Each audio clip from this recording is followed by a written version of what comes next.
Bonjour à toutes et à tous, bienvenue pour cette nouvelle vidéo d'analyse on-chain. On va faire un petit tour du marché du Bitcoin comme d'habitude. J'espère que vous allez bien. Manifestement, on n'a pas fait de vidéo la semaine dernière et je me suis même posé la question, mon prof, est-ce que ça vaut le coup de faire une vidéo cette semaine? Parce que d'un certain point de vue, il se passe pas grand-chose sur le marché quand même, on va se le dire, hein. Il n'y a pas de tendance claire, il y a une volatilité intrajournalière assez importante à cause des marchés dérivés. Dans l'ensemble, on a l'impression que le marché va nulle part. Potentiellement qu'il est en train de s'affaiblir pour certains. Il y en a qui identifient des signes d'opportunité, d'autres qui identifient des signes plutôt de risque. On va essayer de faire un point là-dessus aujourd'hui. On va essayer de faire un suivi quand même de ce qui s'est passé au cours des dernières semaines.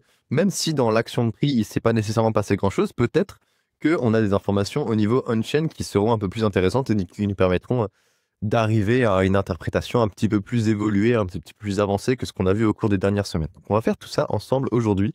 J'espère bien sûr que cette analyse vous plaira comme d'habitude. Vous serez tout à fait libre de me faire des retours en commentaire, hein. N'hésitez pas, ça me fait toujours plaisir. Premier constat que je voudrais apporter, c'est simplement un suivi de l'accumulation spot sur le marché du BTC. On va revenir plus tard sur les différentes forces d'accumulation et de vente qui sont présentes, à quel point il y a des secteurs qui sont en train d'acheter, des secteurs qui sont potentiellement en train de vendre. On va revenir là-dessus plus tard. Mais ce que je voulais mettre en avant simplement, c'est le fait qu'on se situe toujours dans le même range, hein. Le range, on peut l'estimer de différentes façons. Il y en a qui disent qu'il est des 110 000 jusqu'aux 120 000. Moi, j'avais dit des 108 000 jusqu'aux 117 000. Grosso modo, ça correspond plus ou moins aux zones d'accumulation que j'ai pu observer jusqu'à présent. Dans l'ensemble, ce qu'il faut comprendre, c'est simplement le fait que on reste dans un espèce de range entre du coup deux bornes, hein, qui sont plus ou moins variables dans cette zone, grosso modo. Et jusqu'à preuve du contraire, on n'arrive pas nécessairement à bien passer en dessous, on est simplement en train de stabiliser, de latéraliser entre deux bornes plus ou moins définies. Et quelque chose que je voulais aborder notamment, c'est l'accumulation assez récente au cours des derniers jours entre le 29, le 30 et le 31 octobre, donc toute cette semaine finalement. On se rend compte qu'il y a quand même des BTC qui ont été accumulés notamment dans la zone des 110 à 113 000 dollars. Et ce que ça signifie, c'est que un prix du BTC qui est en dessous de ces zones signale une perte latente pour les derniers entrants qui peut les mettre dans l'inconfort et qui peut plonger le marché dans une phase de réalisation de perte qui peut plomber le prix. Donc idéalement, maintenant qu'on a un nouveau petit cluster, un petit amas d'accumulation locale entre les 110 et les 113, il me paraît absolument pertinent d'espérer qu'on puisse avoir un prix qui se maintient au-dessus de cette zone et non pas en dessous. Pour l'instant, cette zone, elle a l'air d'agir en tant que résistance sur le très très court terme. Il faudra voir comment ça évolue dans les semaines à venir, mais j'aimerais vraiment voir cette zone être récupérée et idéalement qu'on évolue aux alentours des 114, 115 pour aller tester de nouvelles fois les 117 000 qui restent une zone de résistance entre les 117 et les 120 grosso modo. Pour moi, c'est la résistance qu'il faut qu'on arrive à franchir et surtout à convertir en tant que support. Parce qu'on a déjà réussi à la franchir une fois, mais on a invalidé ce niveau très très rapidement ensuite pour aller chercher une nouvelle plonge de purge spéculative. Donc jusqu'à preuve du contraire, sur le très court terme, cette zone reste une zone à surveiller. Petit point ensuite qu'on va faire sur l'action de prix à court terme, sur le contexte à court terme, notamment de la part des derniers entrants et des investisseurs à court terme. Évidemment, on a le prix réalisé des investisseurs à court terme que vous voyez ici situé en rouge, qui est estimé aux alentours à peu près des grosso modo 114 000, ce qui correspond pas mal avec la zone d'accumulation qu'on a identifiée précédemment sur le côté spot. Et ici, c'est pareil. Cette zone qui est censée être un support robuste durant les bull market et qui nous aide très bien à identifier les moments où on a des opportunités d'achat ou justement, à l'inverse, le marché est en train de rentrer dans une phase corrective assez importante, eh bien, cette zone-là, elle est vraiment très très testée en ce moment et il n'y a pas de décision claire. Des fois, on passe en dessous, on le récupère, puis ensuite on repasse en dessous, ça fait une résistance. On essaie de le récupérer ensuite, pam pam. Là, on arrive un peu à le tester en tant que support, mais ensuite on l'invalide. Pour l'instant, ce niveau n'a pas été récupéré de manière plutôt viable. Et on pourrait même dire que sur le côté technique, sur le plan technique, on a une nouvelle résistance qui est en train de se former au niveau des 115 parce qu'on voit qu'on a eu deux fois un rejet au niveau des 115 000 dollars de ce point de vue-là sur le très court terme. Donc jusqu'à preuve du contraire, le BTC se trouve dans une tendance corrective à court terme, malgré le fait qu'on soit dans un range sur du moyen terme. On est quand même dans un moment où les investisseurs à court terme, pour certains, pour la majorité d'entre eux, eh bien, ont la tête sous l'eau actuellement et donc potentiellement sont plus enclins à réaliser des pertes. Et ça, c'est pas un constat idéal, c'est pas du tout le contexte dans lequel on veut s'inscrire. Nous, on veut s'inscrire dans un contexte où le prix passe au-dessus du prix réalisé à court terme, mais ensuite a une phase d'expansion viable. Et je souligne le viable, parce que vous voyez ici, ce qu'on a eu, c'était clairement un condensé d'accumulation spot et surtout d'ouverture de longue sur les marchés dérivés, qu'est-ce que ça nous a donné? Une tendance très peu viable, particulièrement fragile, qui s'est fait liquider de manière particulièrement violente quelques jours après. Donc il ne faut pas du tout ça. Ce qu'on veut, nous, c'est une tendance qui se construit, qui se pose tranquillement avec de l'accumulation spot qui vient mettre du temps pour que le prix s'exprime, mais qu'on ait une hausse qui soit viable et qui nous permette d'aller évoluer à des prix plus élevés sans être nécessairement obligé de revenir de manière volatile au point de départ. Donc ce contexte-là, pour les investisseurs à court terme, il n'est pas idéal, il n'est pas non plus dramatique, mais on peut se dire que c'est une zone d'opportunité parce qu'ils sont en train de prendre des pertes au niveau, de la borne basse du range. Ça peut être une thèse qui est assez intéressante, notamment au vu du fait que on a clairement de la prise de perte, mais qui est une prise de perte plutôt modérée dans l'ensemble, qui n'est pas non plus particulièrement intense sur les investisseurs à court terme. Ici, le STH-SOPR nous indique lorsque on a de la prise de profit ou de la prise de perte sur le marché. Et on voit bien qu'actuellement, on a des pics de prise de perte qui peuvent être localisés aux alentours des moins 2% à moins 3% en une heure de temps en temps en fonction des pics. Et c'est des pics d'intensité à peu près 2 fois moins importantes que ce qu'on a eu durant la correction qui a duré entre grosso modo février et avril donc de cette même année 2025. Et on voit qu'en termes d'intensité, pour l'instant, la prise de perte reste plutôt similaire. On a des valeurs qui sont à peu près toutes aux alentours des 0,98. On n'a pas encore ce qu'on pourrait appeler une forme d'épuisement de la pression de vente, comme notamment ce qu'on a pu observer ici en début avril. On voit bien ici que les pics de prise de perte sont en train d'être de plus en plus faibles et même qu'on transite vers la réalisation de profit. À un moment, on arrive à se maintenir au-dessus de 1 avec le STH s'opère. C'est exactement le comportement de reprise textbook qu'on aimerait avoir, mais pour le moment, c'est plutôt l'inverse. Là, on est en train d'avoir une phase transitoire, on est en train de plonger sous 1, les valeurs sont de plus en plus importantes sous 1, et on arrive à se maintenir pour l'instant sur les 0,98 avec de la prise de perte qui est stable, on va dire, mais je ne sais pas ce qui pourrait se passer pour les prochaines semaines. Bien évidemment, vous pourrez arguer du fait que, oui, mais prof, justement, ces zones où les investisseurs à court terme sont en train de prendre de la perte, mais en fait, historiquement, c'est des zones d'opportunité, c'est des zones sur lesquelles il faut potentiellement se positionner, acheter la perte des investisseurs à court terme pour justement acheter le bottom de marché, et vous auriez totalement raison. Et on va aller plus loin et on va confirmer cette thèse. En tout cas, on peut donner différents arguments à cette thèse, et un autre argument, c'est d'observer cette fois-ci encore le prix réalisé à court terme, mais cette fois avec une étude statistique et des bandes statistiques sur un peu plus du plus long terme. On se rend compte que ce canal de prix à court terme, ici, qui est borné à la fois par une bande statistique à plus un écart type de la moyenne pour le prix réalisé à court terme, et en dessous un écart type à moins 1 de la moyenne pour le prix réalisé à court terme, eh bien, ces bornes, elles, encadrent parfaitement le prix du BTC dans sa globalité, à part quand il y a des mouvements de très très grande volatilité, bien sûr. Mais dans l'ensemble, surtout pour le cycle aussi actuel, donc depuis 2022, enfin début 2023 même on va dire, jusqu'à actuellement fin 2025, eh bien, à chaque fois, on est passé au-dessus de la borne rouge, ça nous a marqué un sommet local. À chaque fois qu'on est passé en dessous de la borne verte, ça nous a marqué un bottom local. Justement, pour l'instant, ça a très très bien fonctionné. Et donc, on peut arguer que lorsque le cours du BTC se situe en dessous ou très proche de cette borne verte, eh bien, c'est qu'on est sur une zone d'opportunité. Je vous en avais déjà parlé, il me semble, au cours des semaines précédentes. Et justement, on en avait parlé, il me semble, au début du mois d'octobre. Et manifestement, on avait eu déjà une opportunité qui s'était manifestée avec un rebond actuel.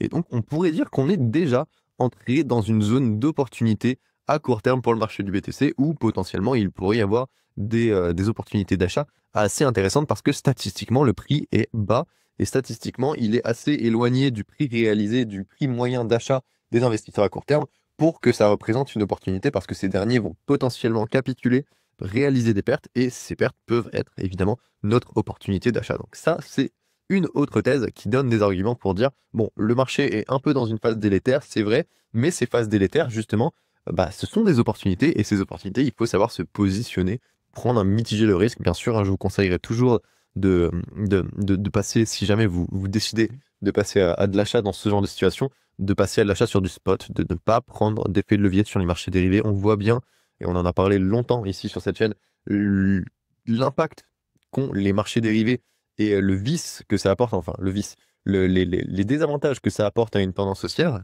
ça donne des marchés qui sont beaucoup plus friables, beaucoup plus fragiles. Donc dès que vous pouvez prendre du spot, au moins vous êtes sûr qu'il n'y a pas de problème de liquidité, il n'y a pas de problème de liquidation. Et à partir de ce moment-là, vous savez déjà que vous apportez une contribution au marché qui est beaucoup plus viable, évidemment. Donc de ce point de vue-là, on peut dire qu'on a aussi une zone d'opportunité sur laquelle on se trouve actuellement. Maintenant, si on regarde à un peu plus long terme, on peut performer la même analyse statistique, mais au-delà du prix réalisé à court terme, on prend le prix réalisé tout court. Le prix réalisé tout court qui est ici en orange, la moyenne cumulative du prix réalisé qui est ici en bleu, la bande supérieure en rouge, la bande inférieure en vert. Et qu'est-ce qu'on voit ici? On voit qu'en fait, ici, la moyenne cumulée, la moyenne de toutes les valeurs historiques du prix réalisé, eh bien, elle sert vraiment, vraiment bien de résistance ou de support à moyen long terme pour le marché du BTC. Vraiment, c'est hyper intéressant d'aller utiliser cette zone pour délimiter les bull market des bear market. Clairement, on pourrait dire qu'on était en bear market jusqu'au niveau des 37 000 et qu'ensuite on est rentré dans un bull market qui continue jusqu'à maintenant et qu'à chaque fois qu'on a testé le support du coup de la moyenne cumulative, ce que j'appelle ici le juste prix, c'est vraiment juste une notation, hein, c'est pas tout à fait le juste prix en soi, mais bon, c'est comme ça que je l'ai appelé. Eh bien, à chaque fois, on a les rebonds, on a les supports qui nous ont permis d'avoir des très très belles opportunités d'achat. Et qu'est-ce qu'on voit actuellement? On voit que le juste prix, il est situé aux alentours des à peu près 102, 103 000 $. Donc vraiment pas très très loin finalement. Il suffirait de peu de choses pour qu'on aille chercher du coup cette zone et qu'ensuite, bah, potentiellement, on ait le rebond que beaucoup de personnes attendent depuis un moment, l'impulsivité qui irait nous amener justement jusqu'à la bande supérieure, parce que l'idée, en fin de cycle, c'est d'aller chercher la bande supérieure, exactement comme ce qui s'est passé en 2021, avec des valeurs qui sont estimées actuellement aux alentours des grosso modo 200 000. Ouais, je trouve ça beaucoup, 200 000. Personnellement, je pense qu'avec le fait que les cycles maturent, on n'ira peut-être pas chercher cette bande aussi rapidement que ça. 200 000, ça me paraît peut-être beaucoup. Bon. Déjà, j'aimerais voir ce qui va se passer aux alentours des 140 à 150 000. Je pense que déjà, ça pourrait être une zone d'opportunité de prise de profit pour beaucoup de personnes et il se pourrait déjà que le prix ralentisse. Mais bon, faut pas s'empêcher de rêver. Et on note dans notre tête que au niveau des 200 000, il y a potentiellement une zone statistique où on pourrait trouver le climax run et vraiment les valeurs les valeurs les plus importantes et les plus finales de ce cycle aussi. Mais c'est pas ça le débat. Le débat, c'est de vous dire que si d'un point de vue à court terme, le contexte nous indique qu'on est sur une phase d'opportunité aux égards de plusieurs métriques, eh bien en fait, même en regardant à moyen terme, on se rend compte qu'en fait, ouais, on n'est pas très très loin potentiellement d'une zone d'opportunité qui a déjà reproduit des cycles, enfin des cycles, comment dire, des petits cycles en fait de hausse et de baisse avec des moments de peur et d'euphorie. Et donc là, clairement, c'était les moments, si vous vous souvenez un peu de ce qui s'est passé aux alentours de l'été 2024 et de l'été 2025, notamment au printemps 2025, des zones où on se disait, oulala, mais en fait là, on est en train de rentrer en bear market. Là, c'est la fin. En fait, Bitcoin est mort. Et à chaque fois que Bitcoin était mort, et bien à chaque fois, on était sur un bottom local et le prix repartait ensuite. Donc peut-être que d'ici peu, le prix pourrait chuter vers les 100 000 et on aurait tout le CTFR et tous les analystes qui diraient mais Bitcoin est mort. Et peut-être, ce serait à voir, peut-être que Bitcoin serait entre guillemets mort, pas vraiment mort, mais disons que le bull market serait mort si on invalidait ce support. Tant que ce support est valide, tant que ce support et tant que le prix se situe au-dessus de ce support, pour moi, nous sommes dans un bull market, il n'y a pas de souci à se faire, même si on est dans une tendance un peu de consolidation avec plusieurs signaux de ralentissement dont on va parler un petit peu plus tard. Et bien dans l'ensemble, on reste quand même sur une zone où on ne peut pas dire qu'on est en fait pas en bear market, on peut pas dire qu'on n'est pas en bull market. On reste par beaucoup de définitions encore dans un bull market et ça c'est un des arguments qui me dit que potentiellement aux alentours des 100 000, 105 000, si le prix chute si bas, on pourrait avoir des opportunités. Clairement, ça peut être quelque chose de très très intéressant. Maintenant qu'on a fait un peu ce contexte à court, moyen et long terme pour indiquer que la dynamique est pas très très simple à court terme, mais qu'on a quand même des opportunités qui peuvent se profiler sur le moyen et le long terme, on va s'intéresser un peu plus notamment au comportement des investisseurs à long terme, notamment à leur dynamique de distribution, et on va la comparer avec les potentielles autres dynamiques d'achat ou de distribution qui sont disponibles sur les ETF, sur les marchés spot, notamment les exchanges centralisés, mais aussi sur différents marchés dérivés. Premier constat, l'offre des investisseurs à long terme que vous voyez ici, donc l'offre qui est détenue sur le marché depuis plus de 155 jours, c'est-à-dire la quasi-totalité des personnes qui détiennent du BTC, qui l'ont acheté il y a plus de 6 mois, en fait, littéralement, eh bien, cette offre, elle a tendance à diminuer proche des sommets cycliques et locaux. Vous pouvez observer ce qui s'est passé avec la distribution de mars 2024, très forte distribution. Vous pouvez observer la distribution de novembre 2024, décembre, février et même janvier 2025, très forte distribution. Et vous avez même l'indicateur ici en dessous que je ne vous ai pas présenté, mais qui est simplement un indicateur qui, plus il est élevé, plus il indique un degré de distribution important de la part des investisseurs à long terme. Donc en gros, c'est un indicateur de la pression de vente des investisseurs à long terme. Et c'est très très intéressant de l'observer parce que lorsque la pression de vente de ces investisseurs à long terme est importante, le marché a beaucoup de difficultés à aller chercher des valeurs plus hautes parce qu'en fait la pression est tellement importante qu'il n'y a pas assez de demande pour fournir, pour absorber la pression de vente. Et à ce moment-là, le prix il ralentit, puis après il corrige, puis après il repart une fois que la pression de vente est plus faible, littéralement. Ce qu'on voit actuellement, c'est un contexte relativement similaire, mais avec une distribution qui est un peu plus réduite, un peu plus lente. On a une intensité de distribution actuellement qui est un peu plus faible, même beaucoup plus faible que ce qu'on a pu observer durant les deux périodes de volatilité haussière précédentes, ce qui indique pourquoi est-ce que le marché potentiellement a du mal ici à aller chercher plus haut et qu'on arrive à consolider, mais qu'on n'arrive pas nécessairement à avoir une impulsivité assez importante. C'est parce que finalement, on a des volumes de BTC qui sont véhiculés, qui sont distribués par les investisseurs à long terme, qui sont assez conséquents. Finalement, on regarde l'indicateur ici de dépense, il n'est pas sur des valeurs particulièrement extrêmes et particulièrement élevées. Il n'a pas atteint 1, mais il atteint quand même entre 0 et 1, il est à 4, tu vois, il est à 4, parfois il est à 5.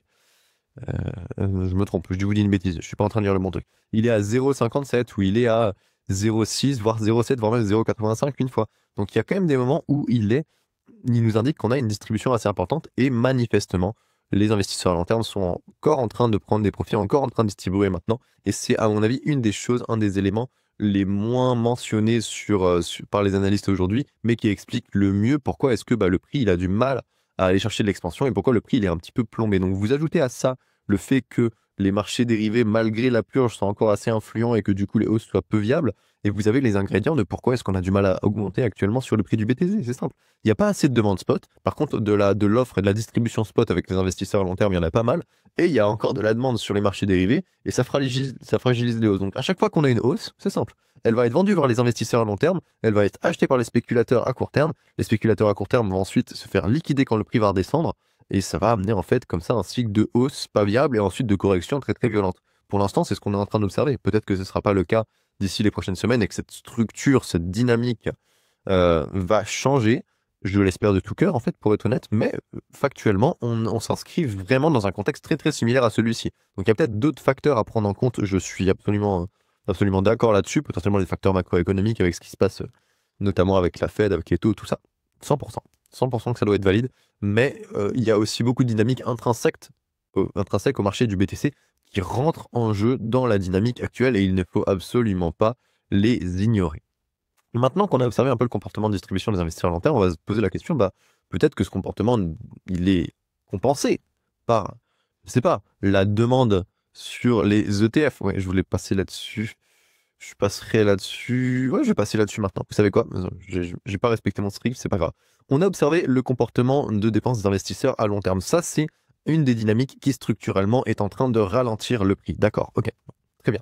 Maintenant, on va faire une petite parenthèse et je vais vous illustrer aussi deux dynamiques qui montrent que pour l'instant, on pourrait avoir un ralentissement à long terme de la tendance du BTC et potentiellement qu'on pourrait arriver sur pas encore une fin de cycle, parce qu'on n'est pas encore, comme on l'a vu aux égards des métriques précédentes, on est encore dans un territoire de marché haussier, mais on a quand même des indicateurs qui nous disent que pour l'instant, le prix est en train de, enfin, le fondamental du marché est en train de ralentir et que le prix a de plus en plus de difficultés en fait à aller chercher plus haut. Et ces deux métriques, c'est très simple, c'est le ratio MVRV que vous connaissez tous et le ratio SOPR que vous connaissez tous. Si vous ne savez pas quelles sont ces métriques, on va faire un petit review rapide, mais surtout, je vous invite à taper MVRV et SOPR dans la barre de recherche de Cryptost Academy et vous allez trouver directement toutes les informations que j'ai faites, que j'ai rendues disponibles pour que vous puissiez vous informer là-dessus. Donc, on a déjà des articles complets qui expliquent ce que c'est.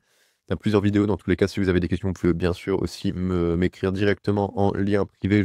Me ferai un plaisir de vous expliquer tout ça. Mais simplement, le MVRV, c'est un indicateur de la rentabilité de l'attente du marché. Lorsqu'il est supérieur à 1, c'est que le marché, dans la moyenne, est en profit. Et plus les valeurs sont élevées, plus le marché est en profit. Le SOPR, pour faire très simple, c'est un indicateur de rentabilité des dépenses. Lorsque les dépenses sont supérieures à 1, eh bien, c'est qu'elles réalisent un profit. Lorsque les dépenses sont inférieures à 1, c'est qu'elles réalisent une perte. Très bien. Ok, maintenant on reste sur le ratio MVRV.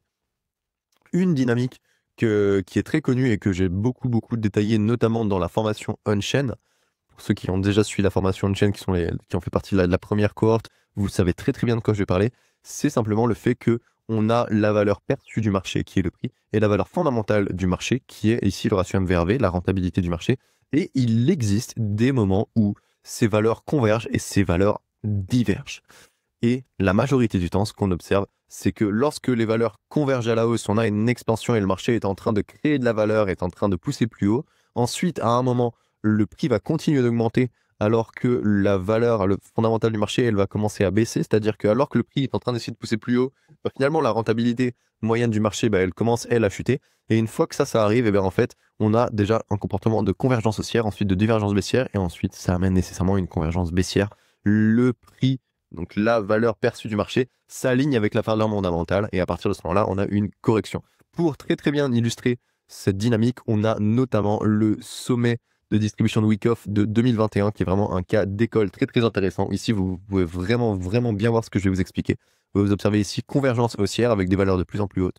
Puis ensuite, divergence baissière avec des valeurs de plus en plus hautes pour le BTC, mais le ratio MVRV qui commence à diminuer. Et ensuite, convergence baissière avec le ratio MVRV qui continue de baisser et le prix qui converge. Donc vraiment, on a cette dynamique de ralentissement qui est très très importante et qui marque à chaque fois les périodes de ralentissement pour le marché du BTC. Ça fonctionne à tous les coups. Et qu'est-ce qu'on est capable de voir actuellement?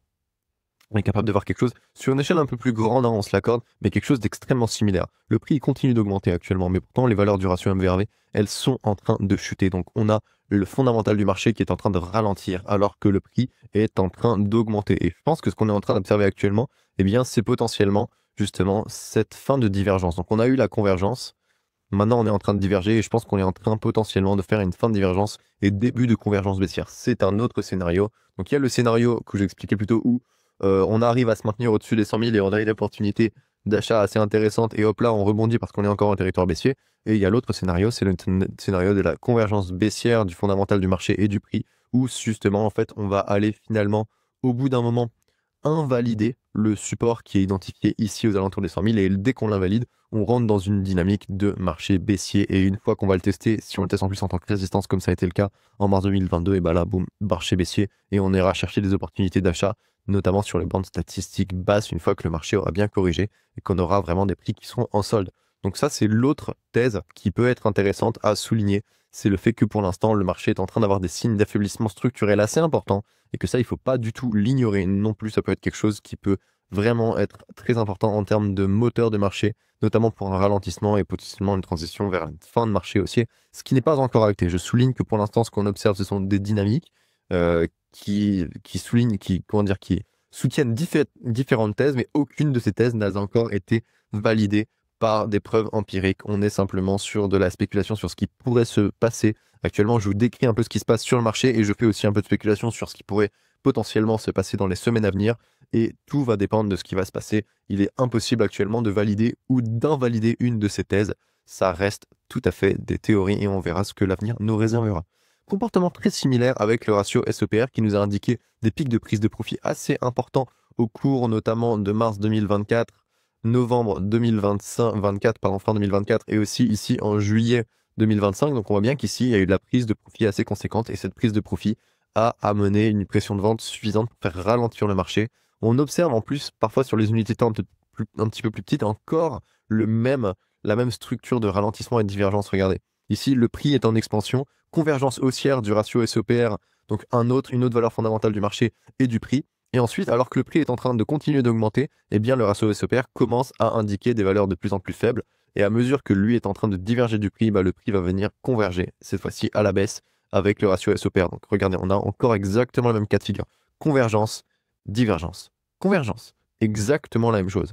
Par contre, cette fois-ci, on a un autre indicateur qui est assez intéressant et qu'il faut surveiller, c'est la zone 1. Parce que si vous observez bien ce qui s'est passé au cours de ce cycle, et ce qui s'est passé durant le cycle précédent aussi, c'est que la borne de 1 est un autre indicateur qui nous permet de savoir si le marché est en train de rentrer dans une phase corrective sérieuse ou est-ce qu'on est simplement sur une opportunité. Lorsque le SEPR passe sous 1, ça veut dire que dans l'ensemble du marché, on est en train de réaliser une perte.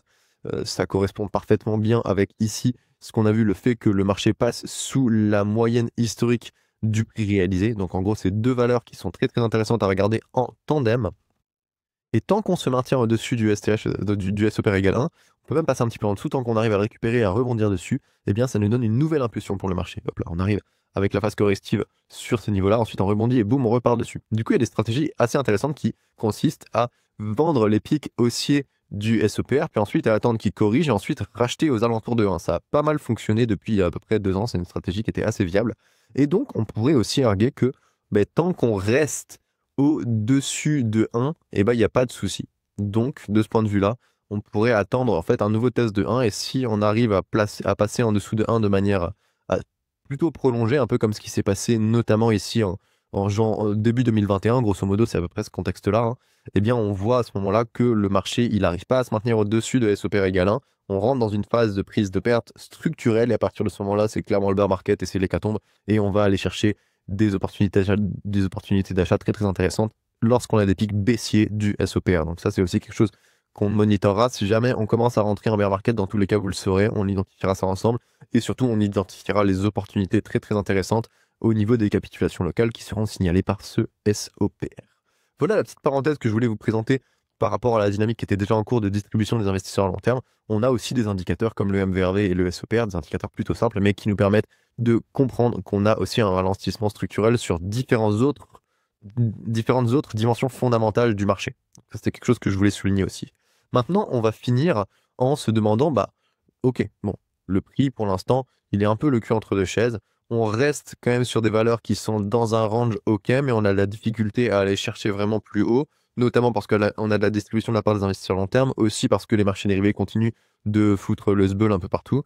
D'un certain point de vue, on a des opportunités d'achat qui pourraient se profiler aux alentours des 100 000 et ça pourrait être un peu la chance de dernier recours. Mais on a aussi un ralentissement structurel sur différentes métriques qui nous indiquent que pour l'instant, le marché n'est pas non plus dans sa top forme.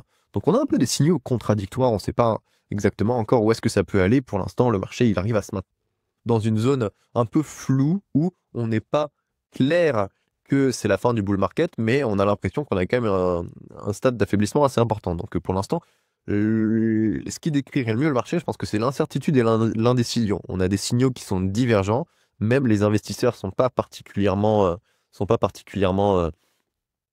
serein sur la tendance. Et une des choses qui me permet de dire ça, c'est simplement que les ETF spot, il n'y a pas vraiment de demande en fait.